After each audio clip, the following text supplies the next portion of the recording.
Welcome to the channel, Guardians. In today's video, we have got the Prophecy Dungeon Guide going over all the encounters, the mechanics, and of course, I've got the location of 2 secret chests. So Guardians, let's get into this. Now, there is one main mechanic that goes throughout this whole entire Prophecy Dungeon, and that is the light and dark moat mechanic. Now, basically, in almost every encounter, there are going to be these pillars of either light or dark. These are the places that you are going to need to deposit said light and dark moats. Now, how do you get the moats? You get the moats by killing the taken knights, these night echoes, as you can see here. Now, which knights have the light ones and which knights have the dark ones? Well, that all depends on you. What do I mean?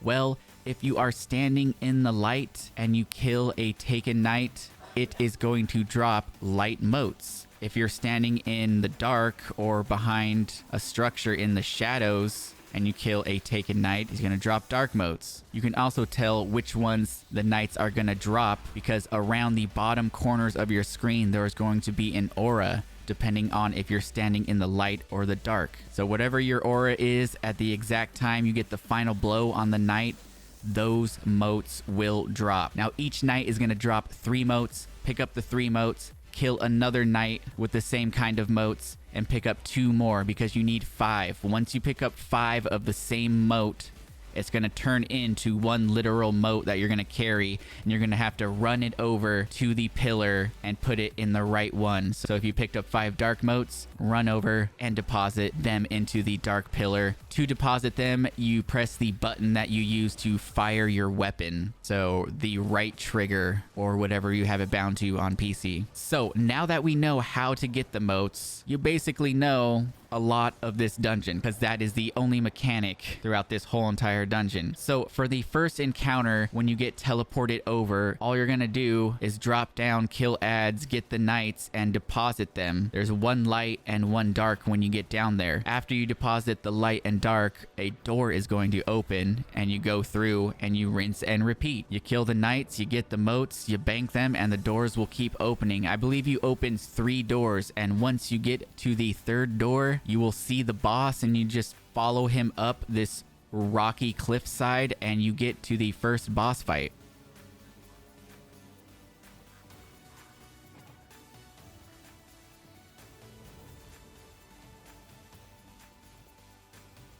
Now you are going to be fighting a Phalanx Echo right here. Same exact mechanics. As you can see in the middle of the arena, there are 4 pillars, 2 dark, 2 light, and you guessed it, we're gonna have to kill the knights and bank them in the corresponding pillars. The only thing is that you're confined to this little arena right here, this little circular arena. And do keep in mind, the boss is a Phalanx and he has a shield and he can launch you right off the map and it will happen to you. So make sure you guys are staying behind cover. Now the boss will be immune until you bank all 4 pillars. His shield will not come down until you bank the 2 dark pillars and the 2 light pillars. Now the boss isn't that tanky, so you should be able to beat him in 1 phase or 2. Now once you beat the boss, you can collect your loot, and once you're ready to progress on, stand in the middle, the little pink glowy circle thing here.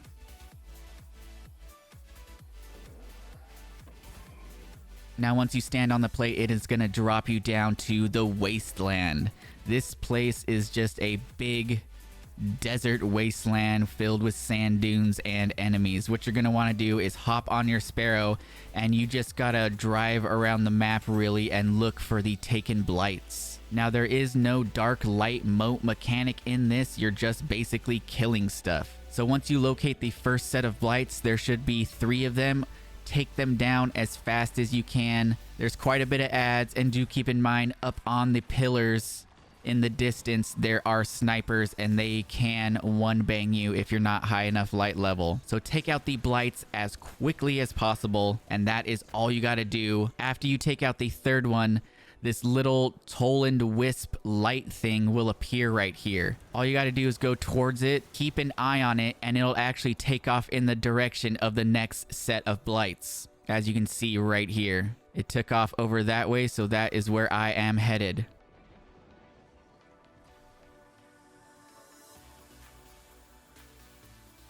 And as you can see, they are right here where he kind of headed.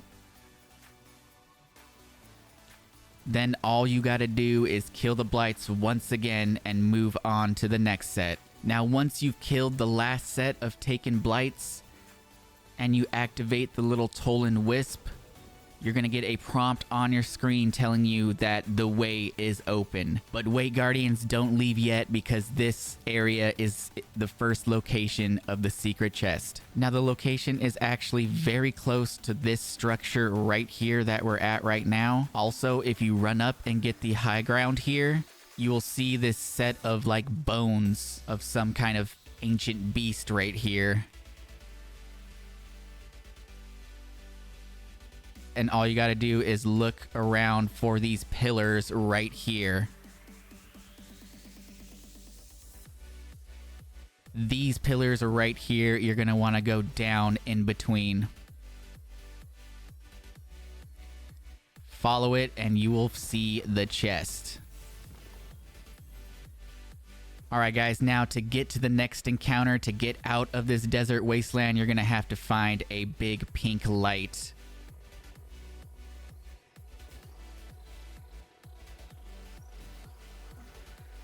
Go through that door and you'll find yourself at the next encounter.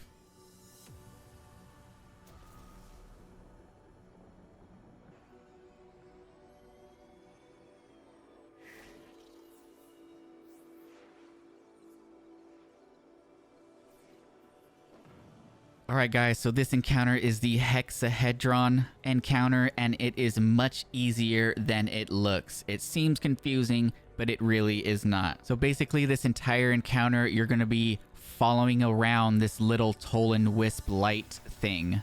It's going to be attaching itself to the walls inside these little circles. And as you can see right beneath said circle, there is a dark aura. So you guys probably figured it out already. We're going to have to be killing a knight and collecting dark moats and baking them right underneath the Tolan Wisp at this dark aura. And once you bank it, an elevator at the middle of the room is going to open up. Have your entire team run over to the middle of the room.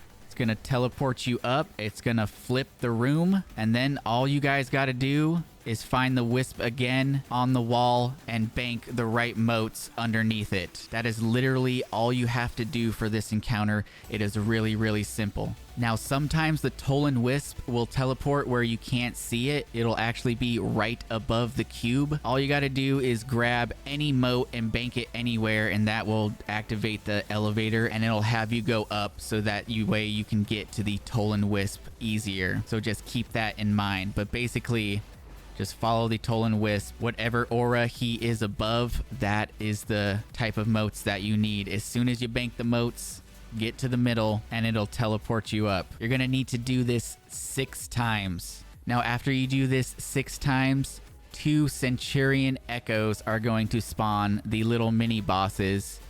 Kill them as quick as you can. After you kill them, a chest will spawn, and then collect your loot. And then proceed through the pink door to get to the next part.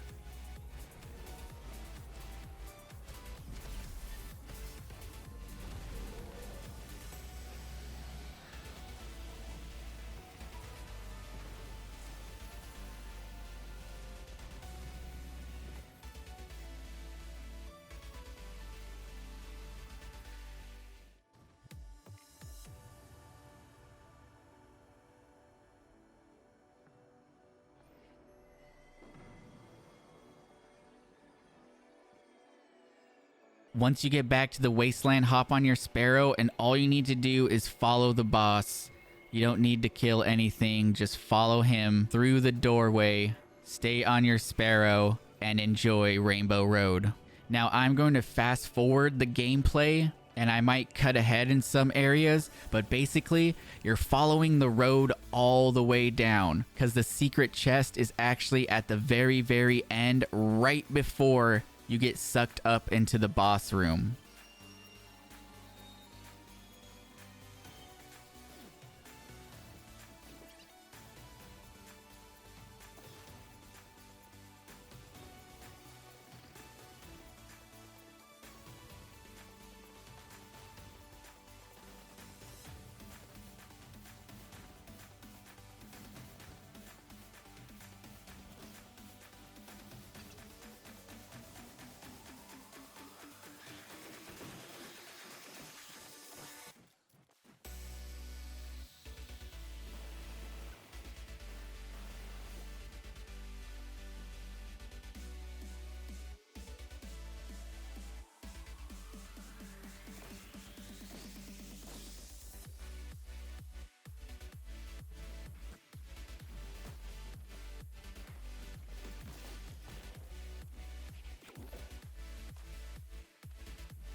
All right, now that I've fast forwarded and we are at the very end, last structure before we get sucked up, we're going to go in here, go down to the bottom right-hand corner side.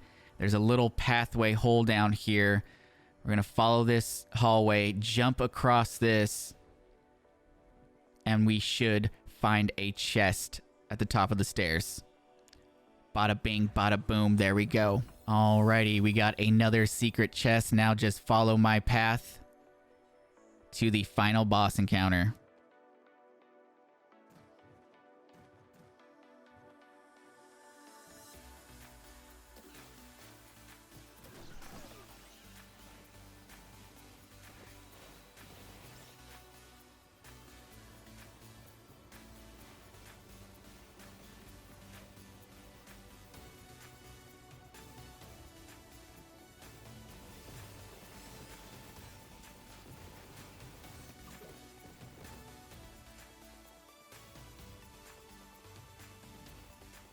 Alright guys, so this is the final boss room, which is basically a triangle with 3 bosses in each corner.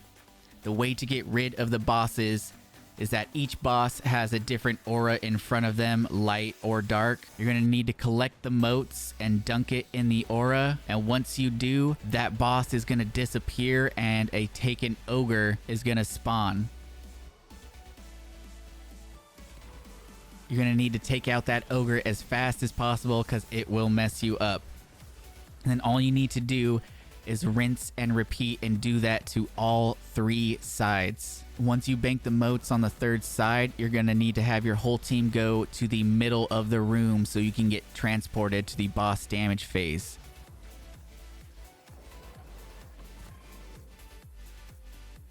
Once you get teleported down and you can see the boss, you can start doing damage as soon as possible. Now the way this boss fight goes is that he is going to be stationary for a short time, then he's going to teleport further down. So he's going to be constantly on the move the whole entire time. Now one thing to keep in mind is that as soon as you get down there, you're going to have a dark entropy debuff. The way you get rid of this debuff is to be as close as possible to the boss as you can. Further away you are, the higher your dark entropy multiplier is going to be, and if it goes past 10, you will instantly die. Now, another thing to keep in mind is that you can see him throwing these blights.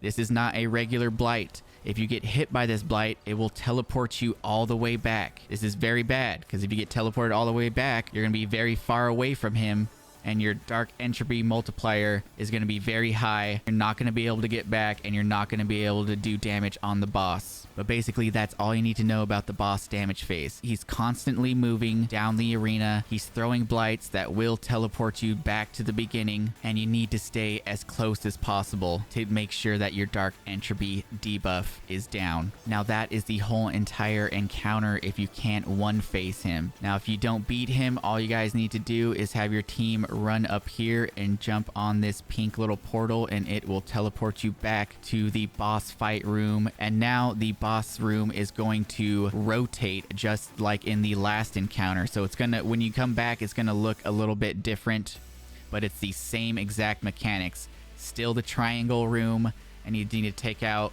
and you need to slam in each pillar. So Guardians, you made it to the end. You learned the mechanics, you got the moats, you slammed them, you defeated the boss, you collected your loot, you got to chill with this giant lady right here. Congratulations, Guardians, you completed the Prophecy Dungeon. That is going to do it for the video. If you guys found this helpful and need more Destiny 2 content like this, consider subscribing, leave a like on the video, and I'll catch you guys in the next one. Peace.